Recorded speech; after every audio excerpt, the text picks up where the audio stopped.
The ND3 Miata is now out here at Sonoma for the first time in 2026. If you saw the recent Thunderhill video, the mod list is the exact same. As always, the full mod list is down in the description. Tecna Coilovers with sport springs, 8K, 4K front to rear. Konig Hypergram 17x8 wheels wrapped in Vitour P1 tires in a 215 section width. Paragon R5 brake pads in the front, Porterfield R4 in the rear, and brake scoops. And we're out here with Lightspeed track events. Use code JABAL to save on your next Lightspeed event. And also big shout out to Track Spec Autosports in Fremont, California, who's been doing a lot of the work on my Miata, both the mods and some of the maintenance. And they've been doing great work. Pleasure to work with them. Now here we're on the outlap, first session of the day.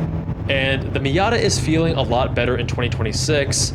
Especially with these new brake scoops in the front. Now the brake scoops essentially push more air towards the brake, rotors, and calipers to help with cooling, because I have been overheating the brakes quite readily while on track, especially on brake heavy circuits like Laguna Seca. Now it is starting to warm up in the year, so we're gonna see if the brake scoops can still actually do their job, because they were helping in the cooler months of December and January, but now this was filmed at the beginning of April. We're gonna see what actually happens here. We got an NB Miata in front of us. This is the outlap, so no passing anyways.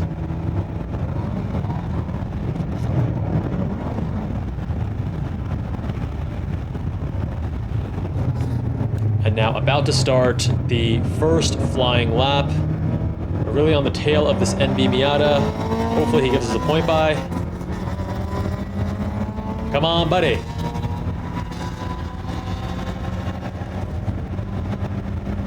Sometimes when you're hoping to get a point by from a Miata, they forget that they have to lift for another Miata to pass them. So let's see.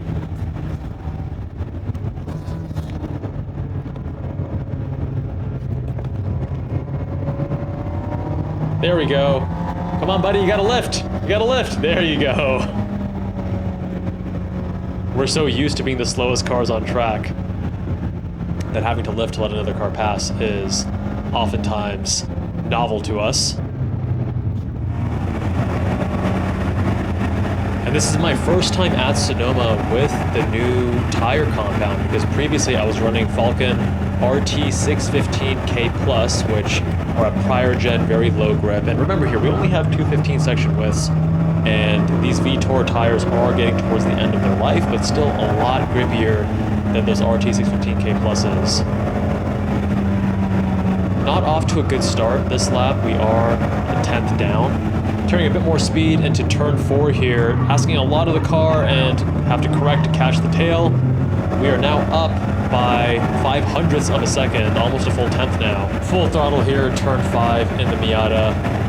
Still have a ton of caster on the car, something close to 7 degrees. It's like 6.5 to 7 degrees, so really nice weighting and feedback through the steering wheel. Carrying more speed there through turn 6. We're now 0.3 up. I always like to slowly, gradually build from the early sessions. You know, your brain is cold, the track is cold, the tires are cold. So you don't want to go out and try to hit a PB on your second lap. You want to slowly ease into it, carry more and more speed, lap after lap. Not the best turn 7. We're now slightly below 0.3 up.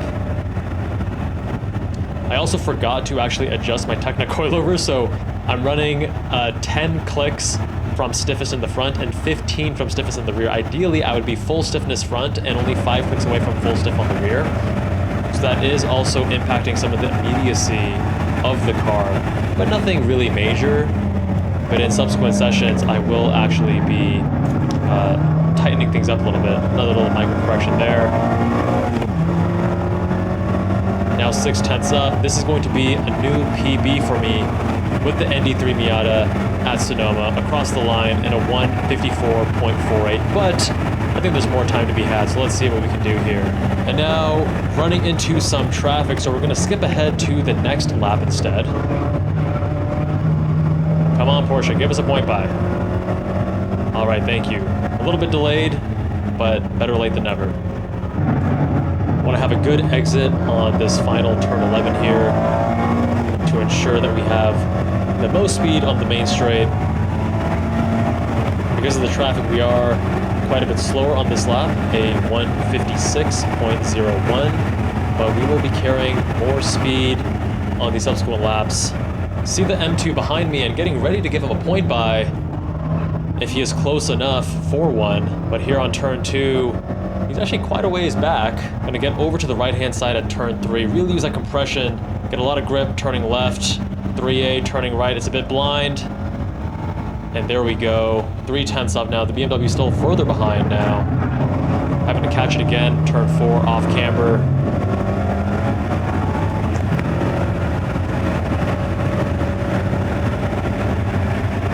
We're now 4/10 up, almost 5/10 up. Trying a slightly different line here at carousel, hugging the inside the whole time. That seems to have done the trick. We've saved a little bit more time, now more than 5/10 up, giving a point by.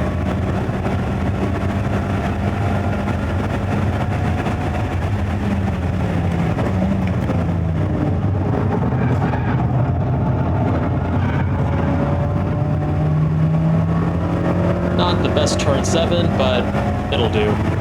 We're still almost 5/10 up. And we've completely lost that BMW M2 in the rear view. That's why I keep saying, guys, it's more fun to take a slow car, drive it hard and fast and improve as a driver than have the fast car that you can score it on the straights, but that you really park it in the corners.